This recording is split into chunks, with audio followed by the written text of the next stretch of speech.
On a gray spring morning in 1925, 6 men stepped out of the Paris rain and into the lobby of the Hotel de Crillon, one of the most expensive addresses in Europe. They were scrap metal dealers, the biggest in France. Each had received the same letter, on official stationery from the Ministry of Posts and Telegraphs, and each had been sworn to secrecy. The letter invited them to a private meeting on a matter too sensitive, it said, for the newspapers. What the 6 men heard inside that suite should have been front-page news on every continent. The government of France, they were told, had decided to sell the Eiffel Tower for scrap. It sounds insane now. In 1925, it sounded almost reasonable, because the Eiffel Tower was never meant to be permanent. It was built in 1889 as the entrance arch to a World's Fair, an engineering stunt with a temporary permit. Many Parisians hated it from the day it opened. Artists signed petitions calling it a monstrosity. And by the 1920s, the city was pouring money into a rusting giant it had never quite decided to keep. The man at the head of the table explained all of this calmly, regretfully, like a doctor delivering a diagnosis. Repairs were devouring the public budget. Demolition, he said, would be cheaper than another coat of paint. The Republic simply could not afford its own monument. He introduced himself as the Deputy Director General of the Ministry of Posts and Telegraphs. His real name was Victor Lustig. He did not work for the ministry. He did not work for anyone, and almost nothing he had ever said about himself was true. Lustig was born in 1890 in a small town in Bohemia. He was brilliant, multilingual, and completely allergic to honest work. As a young man, he worked the great ocean liners between Europe and New York, playing cards with wealthy passengers, wearing a title he had awarded himself, Count Victor Lustig. His favorite invention was a little mahogany box. He called it a money box, and he claimed with a straight face that it could duplicate any banknote placed inside it. It just needed 6 hours per bill. The box was seeded with a real note in advance. The mark would watch a genuine $100 bill slide out, take it to a bank, confirm it was real, and then buy the box for thousands. By the time the box produced nothing but blank paper, Lustig was 2 states away. He is said to have sold one to a county sheriff who tracked him down, furious.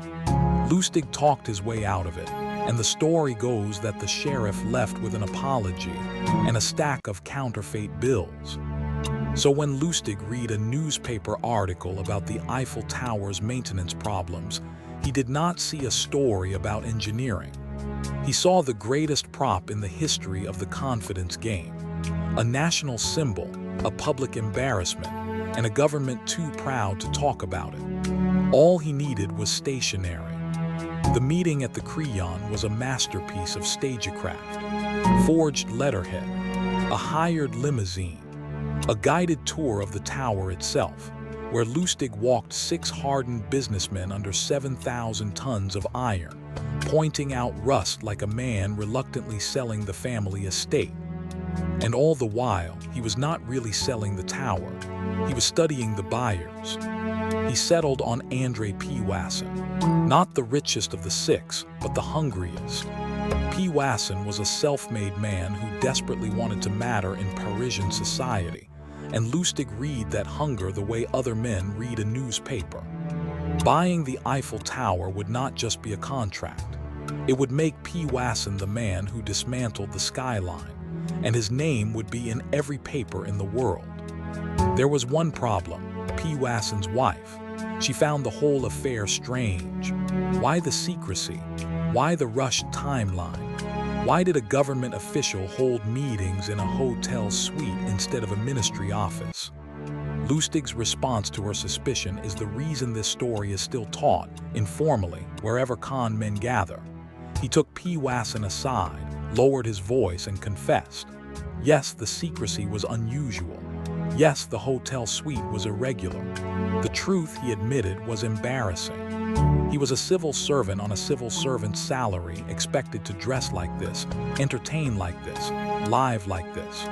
Surely a man of business understood that a decision like this one could be encouraged. He was asking for a bribe, and that changed everything. Because in P. Wasson's mind, fraudsters do not ask for bribes. Only real, corrupt government officials do that. The one detail that should have exposed the con became the detail that confirmed it. P. Wasson handed over the bribe, and then the payment for the tower itself, reportedly around 70,000 francs, a fortune at the time. Lustig handed him a worthless bill of sale for the most famous structure on earth, walked out of the suite, and caught a train to Vienna with a suitcase full of cash. And then Victor Lustig did the strangest thing of all. Nothing. He sat in Austria, read the French newspapers every morning and waited for the scandal. It never came. No headline, no manhunt, no mention of the tower at all. Slowly he understood. P. Wasson had gone to the tower with his bill of sale, been turned away, understood everything, and then told no one. Not the police, not the papers, maybe not even his wife. The humiliation of being the man who bought the Eiffel Tower was worse than the loss of the money. Lustig had built a con where the victim's silence was part of the design. So he came back to Paris, and he ran the entire scheme again. Same letter, same hotel, 6 new dealers. This time the mark went to the police before the sale closed. The story hit the press. Paris finally learned what had happened, and Lustig was gone before the ink dried on a liner heading west to the country where every confidence man eventually washes ashore. America. In the United States, Lustig went on a spree that would take a separate film to cover. 47 arrests and almost no convictions. He sold his money boxes to bankers who should have known better.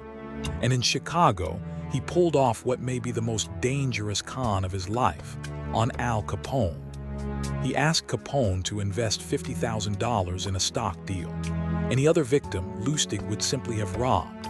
But stealing from Capone was a death sentence, and Lustig knew it. So he took the money, locked it in a safe deposit box for 2 months, and then returned every dollar of it, apologizing that the deal had fallen through. Capone, moved that an honest man had lost out trying, handed him $5,000 for his trouble. Some versions say 1,000. Either way, that was the con. Lustig had risked his life for it and walked away with Capone's money and Capone's respect. By the early 30s, Lustig had graduated to something far more serious. Together with a chemist and a pharmacist, he began printing counterfeit $100 bills, played so good that bank tellers passed them for years. Tens of thousands of fake dollars a month bled into circulation. Federal agents started calling them Lustig money, and the Secret Service made him one of the most wanted men in the country. They caught him in New York in May 1935. Even then, he could not resist one last performance. The day before his trial, Victor Lustig climbed out of a window of the Federal House of Detention in Manhattan in broad daylight, sliding down a rope of knotted bedsheets. Witnesses on the street below say he paused on the way down, wiping the windows like a workman, then dropped to the pavement, bowed, and vanished into the city. It took them 27 days to find him again in Pittsburgh. This time, there were no more performances. He pleaded guilty and was sentenced to 20 years to be served at the one prison built for men who could talk their way out of anywhere else, Alcatraz. The island did what no police force in Europe or America had managed. It made Victor Lustig ordinary. Prisoner number 300, in a cell like every other cell, with nothing to sell and no one to sell it to. He spent 11 years there. In 1947, he contracted pneumonia and died 2 days later in the prison medical center in Springfield, Missouri. Even his death was quiet. No headlines. The man who once sold the Eiffel Tower left the world the way his victims had always been promised he would, discreetly, without a fuss. On the death certificate under occupation, the clerk wrote 2 words: apprentice salesman. The tower he sold still stands over Paris, repainted every 7 years, visited by 7 million people who have never heard of him. France never prosecuted anyone for the events of 1925. Officially, for a very long time, they barely happened at all. Because that was the real genius of Victor Lustig. He understood that an ordinary thief steals your money. A great one steals your ability to admit it. This has been undertold. A true story every day. Subscribe, there is always another file.